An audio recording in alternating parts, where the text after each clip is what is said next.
We got xQc calling out COD pros. Atlanta FaZe struggling bad versus challengers teams in scrims. I want to talk about a bit of the news that happened in the beginning half of this week. So sit back, relax, and enjoy. Starting off, as you can see here, xQc was calling out COD pros, calling them losers, telling them they need to get off the game, saying that the devs are listening to pros, which is ruining their game. So first, let me play the clip for you so you can hear everything he said. It's crazy that Call of Duty is still pretty played in general, right? And they listen so much to pro players. Bro, pro players need to fucking shut up. Bro, pro players need to fucking log off the game, throw the computer in the garbage, okay? No, I'm not kidding.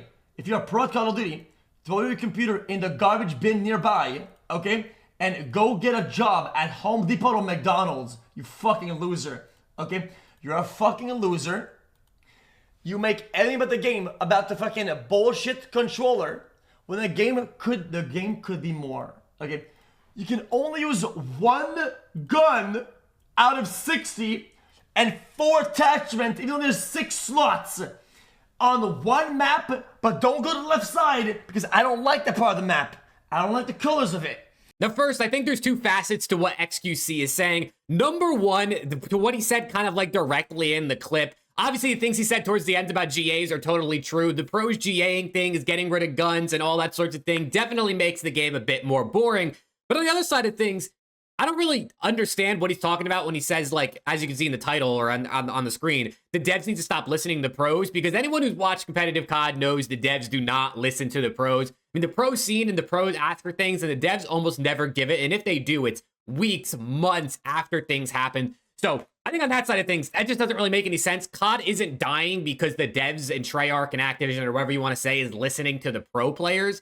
That's honestly just not what's happening. But everything else he said about the pros kind of like being babies and GA and things and sort of handicapping the game, we obviously know, or at least a lot of fans I think agree with me when we think like GAs need to be a little bit less. We need to let more things into the game, add to more variability, add more to the skill gap and players having to adapt or adjust to new strategies. I will say it is hilarious just the way he says he needs to go work at like Home Depot or McDonald's. I also think it's funny he's calling out COD pros when he was an Overwatch pro, and Overwatch is pretty much dead in the water at this point. So maybe he's speaking from experience and talking about, you know, he once was a pro and now his game is dead. So maybe he's trying to save COD and the COD pros and just doing it in an interesting way. But let me know what you think about xQc's comments in the comments. We also got scrim results. I want to specifically talk about FaZe first, but then there's some other teams we can look at. FaZe here, as you can see, this was from a few days ago or last week. They scrimmed SGP, which is a challengers team, and they did win this 4-2-3. SGP has DiamondCon, Exceed, Yuli, and Dylan Rex, so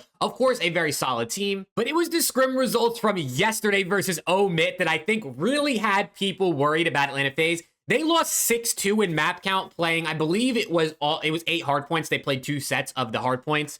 And I mean, 6-2 to a challengers team, especially as Atlanta FaZe, right, is pretty crazy.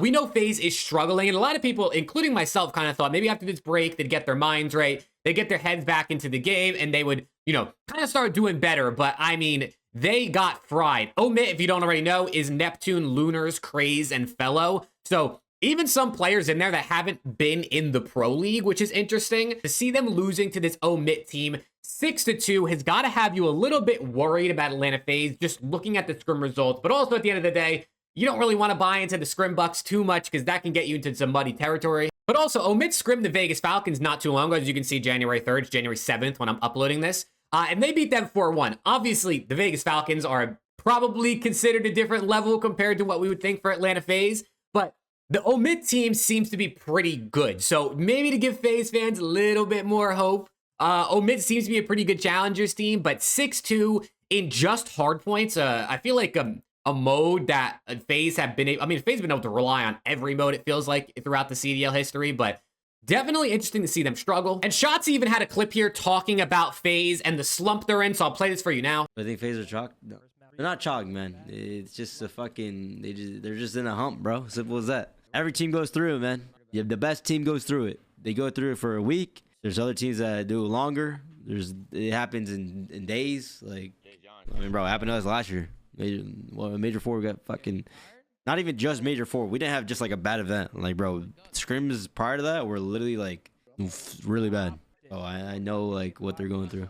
And I think exactly what Shotsy says in this clip is just probably the truth, right? I mean, of course, there's the possibility that Atlanta FaZe are just, for some reason, these players aren't working together anymore, or they're just not good at Black Ops 6. Like, we've seen it happen where players and teams are just not as good at the next year's game. But I think what Shotzzy says is right. I mean, not only did OPTIC have a slump last year, or a hump, as he said in this clip, which I think is funny, throughout Major 4, he even said they were getting slammed in scrims. So sometimes you're just in a slump, you're in a hump, as Shotzzy likes to say, and you're just not playing as good, which can happen to teams, but it is early in the year, and typically I feel like FaZe they're just so talented on paper and just so naturally gifted as players that you'd expect them to be good early on in the year. We also got some scrim results here from this past weekend. OPTIC versus Rocker, taking them down 4-2 in some hard points and controls, and then they also played LAG, took them down 3-1, so OPTIC with HAVOK seems to be getting better as the days go on, which should be expected, right? I mean, the longer you get to practice with a new teammate, the better you should get.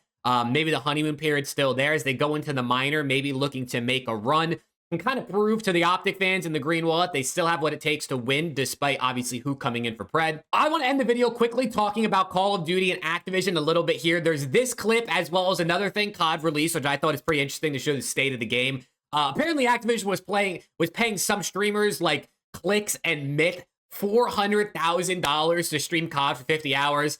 For those that don't know, a typical full-time work week would be 40 hours. So 50 hours is probably like an average week for a lot of streamers, right? $400K for 50 hours of streaming for a week's worth of work is absolutely crazy. And that, on top of that, kind of shows this right here, which I thought was interesting. Activision revealed some of the numbers behind the development costs as well as the sales for a few of their COD titles, BO3, MW 2019, and Cold War. And as you can see here, the games get more expensive to develop as the years go on, and they sell less copies. BO3, 450 million to develop, 43 million copies sold.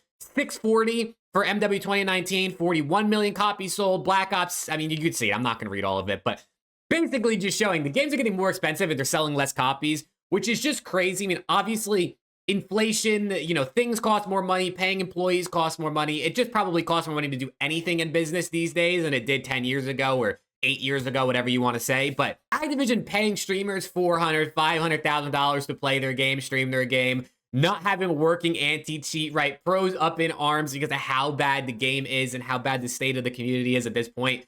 It's just a weird spot we're in. I feel like COD is at one of its lowest points, I feel like, in terms of community sentiment around the game. I feel like people generally enjoy the game. Like Black Ops 6, I think movement, mechanics, gameplay is a lot of fun.